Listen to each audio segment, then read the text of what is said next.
Mga katambay, mga kabayan, muli po si Kamanong. Ito na naman po, magkukomento na naman po sa inyo. Samahan niyo po inyong lingkod dito po sa Tambayan mga kabayan.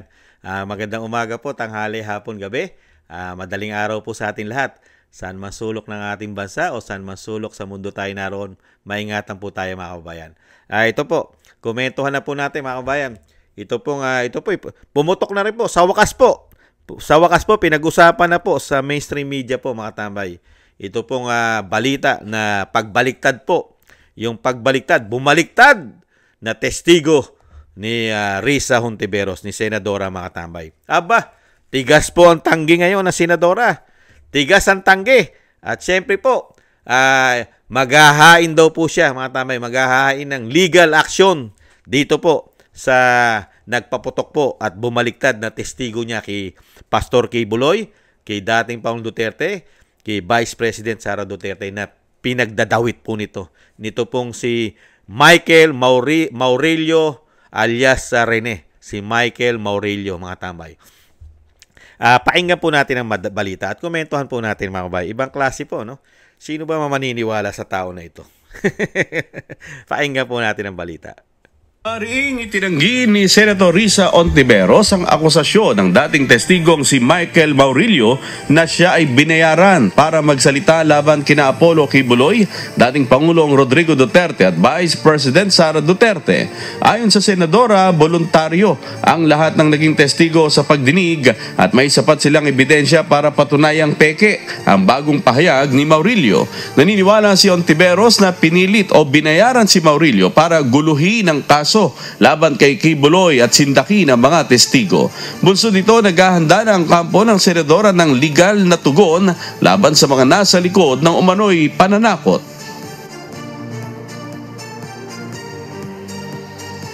Lahat ng sinabi ko at kasama ko doon na nag-witness sa Senado ay ginawa lamang ni Sen. Risa upang papagsakin si Pastor at ang buong kingdom at kunin ang kanilang mga ari-arian. Ngayon po ay hinahanap at tinatakot ako ni Sen. Risa. Ayan mga tambay, nagtatago na siya ngayon. Hinahanap pala siya. Mga tambay, ibang klase. Bakit kaya hindi pinakita ng mainstream media yung litrato, yung muka? Bakit kaya? Bakit kaya kanila hindi pinakita? Samantalang kalat na kalat po sa social media ang muka nitong ni alias Rene. Ito po, pakita po natin. Mga tambay, kalat na kalat po ito sa social media. Di po ba? Ako po si Michael Maurelio alias Rene. Hindi po ako pinilit na magsalita ng katotohanan. Kusang loob ko pong inilalahad ang mga nagawa kong kasalanan at mga plano laban kay Pastor Apollo C. Kibuloy at sa Kingdom Ministry. Ako po yung witness, ginawang witness ni Sen. Risa Hontiveros na nakatakip yung muka. Pero ngayon, hindi na sapagkat nagsasabi na ako ng totoo. Binayaran po ako ni Sen. Risa Hontiveros para mag-testify laban kay PRRD, VP Sara at kay Pastor Apollo C. Kibuloy. Lahat ng sinabi ko at kasama ko doon na nag-witness sa Senado ay ginawa lamang ni Sen. Risa upang papagsakin si Pastor at ang buong kingdom.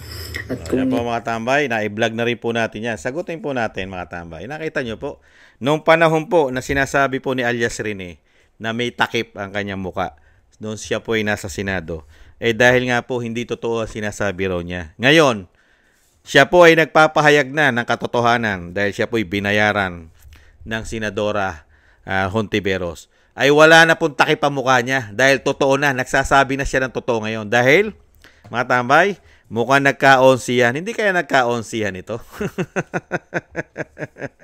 Hindi kaya sumunod sa usapan, mga tambay, ang kampo ni Senadora Risa Hontiveros? Hindi kaya? Napakahirap kasi mga kabayan, yun sa totoo lang, yung bang ang itatanim mo na itatanim, lalong-lalo ko ikaw ay politiko, ang lagi mo itatanim at ipakikita ay puro kasinungalingan lamang. Mabaho po ito. Hindi po ito tatagal. Lalabas at lalabas po ang katotohanan mga tambay. Sa tingin nyo po, sino po ngayon nakapanipaniwala? Si Senadora Risa Hontiveros na pinakita niya ron ang kanyang testigo na totoong-totoo daw, na nagsasabi ng totoo at hindi binayaran, may takipang muka. Samantala ngayon, exposure na exposure ang pagmumuka ni alias Rene. Ito pong si Michael Maurilio alias Rene. Di ba? Ayta nyo mo yun? Saka yung lagi po natin sinasabi, mga kabayan. Lagi ko po sinasabi, kailanman, kahit pitpitin mo ang yag balls, wala naman po yag balls si Risa Ontiveros. Kahit po putulan mo ng dila, ayan, dahil wala yag balls Kailanman, kahit putulan mo ng dila, ang magnanakaw ay hindi aamin na siya ay magnanakaw. Hindi po ba? Ganon din po. Ang mga gumagamit, sumisinghot ng coke at pulburon, kailanman, kahit tanggalan mo yan ng yag balls at tanggalan mo ng dila, kailanman ay hindi aamin yan na sila po'y gumagamit, sumisinghot ng pulburon at sumisinghot ng coke. Hindi po ba? Ganon din po ang mga politiko. Kailanman, mga politiko, kailanman, mga bayan, kahit dukutin mo mga mata niyan, bulagin mo, tanggalan mo ng dila, kailanman hindi aamin niya na sila'y mga magnanakaw at nanunuhol ng testigo. Hindi aamin. Di po ba? Walang aamin. Lalong-lalo kung ikay walang prinsipyo. Walang prinsipyo. At ito po'y sumusuporta pa yata sa makakaliwa. Hindi kaya? Kayo, ano naasahan natin kay Risa Ontiveros? May tamang panahon po riyan. Ngayon, lumabas. Yan, ito pong testigo. Pag ito po ay hindi nila nagurgur. Hindi nila nagurgur ito. May kalalagyan po ito. Si Senadora Risa Ontiveros, mga kabayan. Sa tamang panahon. Sana, pagpasok ng 20 Congress, imbestigahan po ito at sampahan po ito ng ethics complaint po, mga tambay. Grabe po ang ginagawa ni Senadora. Kailangan po ito sampahan ng ethics ng masampulan po. Dahil sanay na sanay yata ang Senadora na gumawa ng ganito. Tanim, bayad na testigo di umano. Sanay na sanay! Kaya ganyan din di umano ang ginagawa nila kay dating Pangulong Duterte. Gamit pa ang gobyerno, DOJ, nangangalap at pinoprotektahan daw po ang mga testigo sa ICC. Laban kay dating Pangulong Duterte. Hindi kaya ganito rin ang ginagawa nila? Tanim testigo, bayad testigo. Dahil nga po hindi sila mga sinungaling. Malilinis sila pag sila ay tinanong mo. Lalong-lalo pagka sila'y sumagot sa interview ng media. Malilinis. Kaya ngayon lagi natin sinasabi, mga tambay, dinadaan nila sa linis ng kanilang mga damit. Pero yung kanilang kalob-looban at budhi ay puro mancha at napakabaho pa. Hindi po ba? Nagtatanong lang si Kamanong. Ganyan po ang karamihan po na mga masasama. Lalo-lalo ang masasamang mga politiko. Dinadaan lang sa panlabas na anyo ang kanilang kabutihan di umano. Pero yung kaloob-looban, mga lobo, mapanganib, pupuksain ka. Di po ba? Grabe po. Talaga, nakita nyo po Kontrolado pa nila ang sitwasyon dahil sanay puwersa pa yata sila. Di po ba? Baka kaliwa at gobyerno. Pero lumalabas pa rin ang totoo. Yata. Mga tambay, hindi pa rin nila mapigilan ang baho na sumingaw. Sisingaw po kasi ang baho. Mabaho kasi Kaya dapat po, mga tambay, dapat po talaga panahon na. Kalkalin po natin. Kalkalin natin, imbestigahan po natin, alamin po natin ang mga pondo nito. Lalong-lalo po ito si Senadora. Saan niya dinadala ang pera ng bayan? Saan? Humingi tayo ng resibo. Resibo ng hinahawakan niya. Pondo na galing sa atin. Saan niya ginagastos yung malalaking pondo ng kanya opisina galing kay Juan de la Cruz? Saan? Kailangan po natin i-audit yan. Sana may tumayong politiko pagdating ng tamang panahon. Nakalkalin, i-audit lahat ng tama ang pondo ng bawat senador, bawat congressman. Hanapan ng mga resibo. Di po ba? Malaman natin at gusto nating malaman ang mga proyekto nito. Ano ang mga proyekto ng mga senador na ubod ng laki ng mga pondo nila, pati mga congressman. Baka po dyan, maisama na sa listahan itong si alias Rene. 1 million pondo galing daw sa isang senadora. Saan niya kukunin yan? Sige nga. Panahon na. Dahil napakalalaki na po ng issue ng korupsyon. Di po ba? Dahil mismo ang dating Pangulong Duterte na pinatapo nila, siya rin po ay nagpapatotoo. Ang pinaka-corrupt, di ba? Pinaka-worst, di ba? Pinaka-magnanakaw, pinaka-raten na institusyon sa bansang Pilipinas. Open the book ang hamon pa niya. Buksan natin ang mga libro natin at doon natin makikita ang pinaka-corrupt, pinaka-raten, pinaka-bulok na institusyon ang sinasabi niya, ang Kamara at Senado, ayon sa dating Pangulong Duterte. Mukhang nagkakatotoo na nga ang sinasabi ni dating Pangulong Duterte. Dahil ang mga senador na katulad nito ay kaya palang maglabas ng isang damukal na pera para lang sa pangsariling interes, kapangyarihan. Pera ng taong bayan, mga kabayan. Ito pong si alias Rene ay ginastusan po nila at napakarami pong pinahayag ni alias Rene. Pati po ang mga testigo sa ICC ay binanggit din po niya. Mga tambay, kasama niya rin na itinitira sa kondo, naka-condominium. At may mga budget, may sweldo sila. Binibigyan po ng allowance at syempre po ng pabuya. Grabe, no? Kaya po masasabi natin na totoo pala. ICC, yung mga kanilang mga testigo, pera-pera pala. Ito po, katulad po ni Michael Maurilio, mga tambay. Ibang klase po. Dahil din po sa pera, nasilaw po ito sa pera. Ngayon, hindi natin alam kung ito si alias Rene ay nakonsensya na ba? O na-11? Kaya bumaliktad dahil inonse nila. Hindi kaya? Dalawa lang po yan eh. Kung si alias Rene ay nakonsensya na o inonse nila. Hindi sila sumunod sa usapan ng presyo. Hindi kaya naibigay lahat. Kaya po ito si alias Rene talagang ibinunyag na po ang kanilang mga katarantaduhan di umano. Mga kabayan. Ngayon, napakabait po ng isang Risa Hontiveros. At talagang magka-counter pa. Talagang kakausapin niya ang kanyang legal. Maghahain sila ng legal. Dito po sa sinasabing bumaliktad na testigo nila. Di umano. At ngayon, binabaliktad pa nila sa mga kabayan.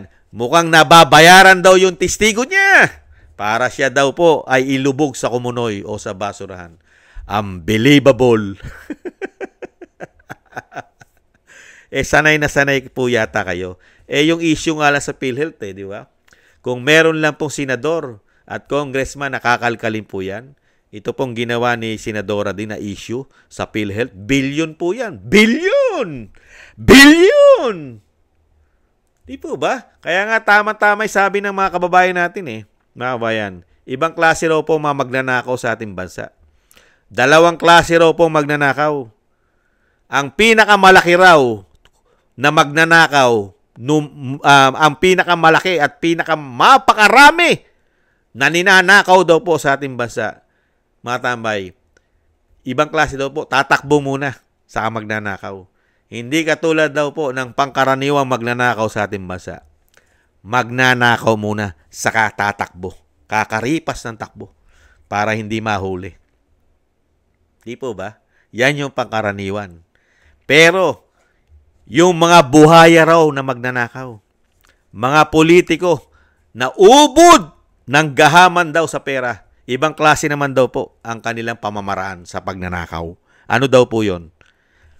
Tatakbo muna. Tatakbo muna. Pag nanalo na, tumakbo na, nanalo na, saka daw po ngayon magnanakaw ng magnanakaw. O di dalawang klase magnanakaw sa Pilipinas. Isang magnanakaw muna at tatakbo para hindi mahuli. Yung pinaagrabing magnakaw, dandang milyon, bilyon, trilyon, di umano, tatakbo muna, magpapapogi. Kailangan pogi. Kailangan magsasayaw. At kailangan sikat. At kailangan maraming pera. Di ba? Saka ngayon magnanakaw pag nanalo. Grabe raw po. Walang kabusugan daw po kung magnakaw. Dahil tumakbo at nanalo. Hindi naman po lahat. Dahil nakakita po tayo ng politiko na hindi po magnanakaw. Di po ba? Yung nasa Mindanao na pinatapo nila. Hindi po ba? Yan po mga kabayan. Ang tanong ni Kamanong, si Risa Hontiveros po ba ang paniniwala natin na siya'y nagsasabi ng pawang katotohanan lamang at hindi siya nagsisinungaling? Mga kabayan, na kailanman na hindi niya raw kayang gawin na siya'y magbayad at manuhol ng testigo? Paniniwalaan po ba natin? Mga kabayan, sino po paniniwala natin? Ito pong testigo na bumaliktad na si Michael Maurilio alias Rene, na wala na pong takip ang muka. At siya raw po ay nagsasabi ng totoo. Dahil nung siya ay may takip ang mukha niya, ay siya ay nagsisinungaling. Ngayon, exposure na po ang kanyang pagmumuka, hindi na siya nagsisinungaling. Sino ngayon? Ang tanong natin, sino ngayon ang sinungaling? Si alias Rene o si Senadora Risa Hontiveros? Sino po mga kabayan? Yung humahawak ng pera ng bayan nang walang audit, sikreto ang kanilang mga MOE, extraordinary expenses, certification lamang.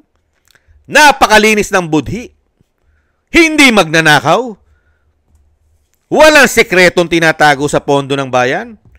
Paniniwalaan natin? Unbelievable. Hindi po ba? Maraming salamat po mga tambay. Ayan po. Sino naman kaya ang susunod? Sino naman kaya ang susunod na alingasaw? Mga tambay. Napakarami na pong umaalingasaw mga tambay. Lumalabas na po ang baho ng mga gumagawa ng hindi maganda sa ating bansa. Siyempre, kung ano ang tinanim mo, yun din ang aanihin mo. Mabaho, basura ang ginagawa mo, babalik din sa'yo basura. Kaya madaling maamoy eh. Hindi po ba? Mga kabayan. Kaya maingay po ngayon. Lalong-lalo po. Marami pong tagapagtanggol ang Senadora Risa. Nahandyan po ang media, di umano. At lalong-lalo po ang grupo ng CPP and PNDF. Hindi kaya? Napakaraming tagapagtanggol niyan. Mga kababayan. Lalong-lalo sa karsada. At talagang pati media, tinatangkilik yan. Hindi po ba? Thank you po mga tambay. Sana gusto po natin tambay mga kabayan sa YouTube at TikTok. At ganoon din po sa mga nagko-comment, like, share, and subscribe. At sa ating po mga subscribers, maraming salamat po sa inyo mga kabayan. Ingat po kayo. Shoutout po sa inyo lahat. At maraming salamat din po sa mga biyaya na pinagkakalob nyo po. Thank you po. Shoutout po sa mga biyaya po. Kingston 123 ng Hong Kong. Eric Hershio ng Canada. Jake Yahoo 4531 ng Maisog, California, USA. Gina Ray Solid DDS ng Berlin, Germany. Julieta Silona ng Sydney, Australia. Baby Roman, Ate Isa ng Cagayan. Jem Aris ng United Arab Emirates. Jobilin Watanabe ng Japan. Ako si Pilam, Ani Jo. Teodorico Erguisa Jr., si Arfel Villacorta. Wills Bubbles 5697. Rosalina RK, Team 888. Michelle Yamaguchi Vlog at si Norma Garcia. Thank you po sa inyong mga biyaya na pinagkakaloob po, mga kabayan. Ingatan po kayo, lalong-lalo po sa inyong mga paggawa. At bago po tayo magtapos, lagi ko pong hinihiling, mga kababayan, mga tambay, na isama po natin sa ating po mga dasal at panalangin na maingatan po ang pamilya Duterte, ang Vice President, mailayo po sa kapahamakan, at lalong-lalo rin po ang ating dating Pangulong Duterte na mailayo po sa kapahamakan at madugtungan po ang buhay at kalakasan, mga kabayan, at makabalik po sa lalong mabilis sa ating bansa. Isama po natin sa ating mga dasal, mga kabayan. Muli po mga tambay, paalam po muna. Maraming salamat po. Ingat-ingat din po tayo, mga kabayan. Doble ingat po. Mahirap na po. Nagkalat na po ngayon ang masasama sa ating bansa at nagkalat na rin po ang napakasasama na politiko na tatakbo muna at saka magnanakaw. Tatakbo muna. Pag nanalo, saka magnanakaw. Hindi po ba? Maraming salamat po. Paalam po. Bye-bye.